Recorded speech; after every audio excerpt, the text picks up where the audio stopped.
Matcha lattes, Pilates, oat milk, emotional well-being.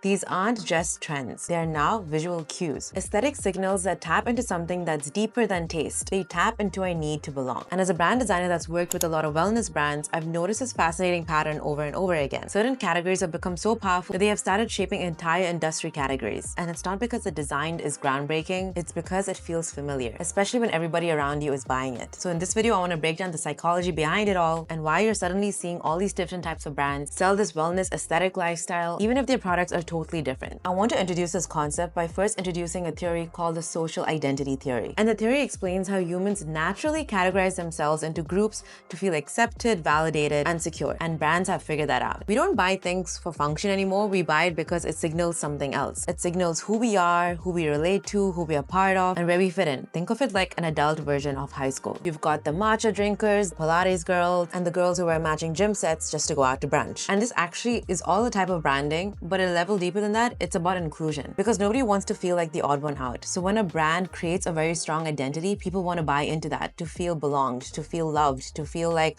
they're not going to be kicked out. But also it taps into something that feels aspirational and accessible. And because of the accessibility factor, we're drawn to it and we want to buy into it. And when that identity is being celebrated on Instagram and TikTok and all over social platforms, suddenly it becomes magnetic and we want to be part of it. Now that we understand a bit about the psychology behind it, let's see how it applies to brands. And if you're a brand that's not necessarily in the wellness sector, this is such a great example. And this is where it actually starts getting really interesting. Brands start latching onto these aesthetics. And not because they're trying to copy, but because they see how effective these trends can be as a shortcut to relevance. Take Euphorics, for example. It's a non-alcoholic drink that markets itself through visuals you'd expect from a meditation studio in LA. Soft gradients, calm, grounded typefaces. But it's not selling a drink, it's selling you an overall vibe with a slower lifestyle. And that's super strategic for Kin because they're not competing with other drinks. It's competing with Red Bull, alcoholic drinks, and every brand fighting for your space on a Friday night. So how does it win? By aligning with the wellness identity people who already want to be part of it. And that's the core trick. Brands are not just reacting to trends, they're picking aesthetics that tap into how people want to feel about themselves right now. It all comes down to feelings. But there's always a downside to it, the risk of losing it all. And this is how some brands get it really wrong. They start adopting trends without filtering through their own brand lens. And this happens to a lot of brands that have not done any brand strategy,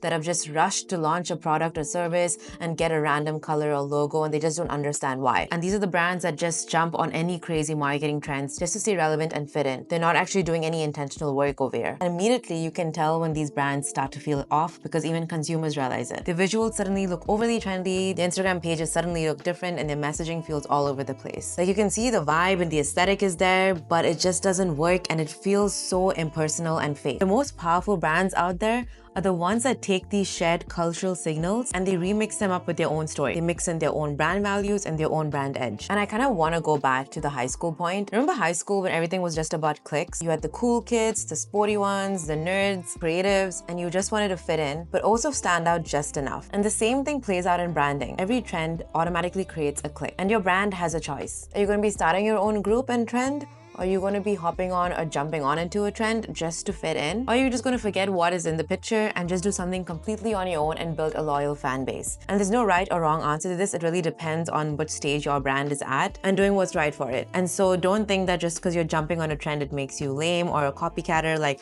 it could actually benefit your business more than ever. Or even if you're starting something new of your own, it may take a lot of initial effort and a lot of work, but it may pay off and you may start creating a trend on your own. So you are a trend builder instead of a follower. You just got to remember that the best brands don't try to be everything for everybody. They pick who they are for and they go in deep. So instead of feeling pressure to chase on every trend, focus on why your audience is drawn to it and then you build from there. And now let's talk about how you can apply this to your brand. What can you do with all this information that I just shared as a business owner or a creative? Number one, start with your audience's identity. What tribe do they want to belong to? What do they want to feel like when they interact with your brand? Number two is study the symbols. Every tribe has its own language, whether it's colors, gradients, fonts, examples, soft pink gradients for that girl aesthetics, or a bold red for confidence and rebellion.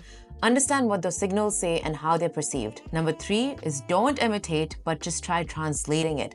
The trend is a surface, but you gotta go deeper. What emotion is really driving it? Maybe the rise of Pilates isn't actually about fitness, it's about discipline.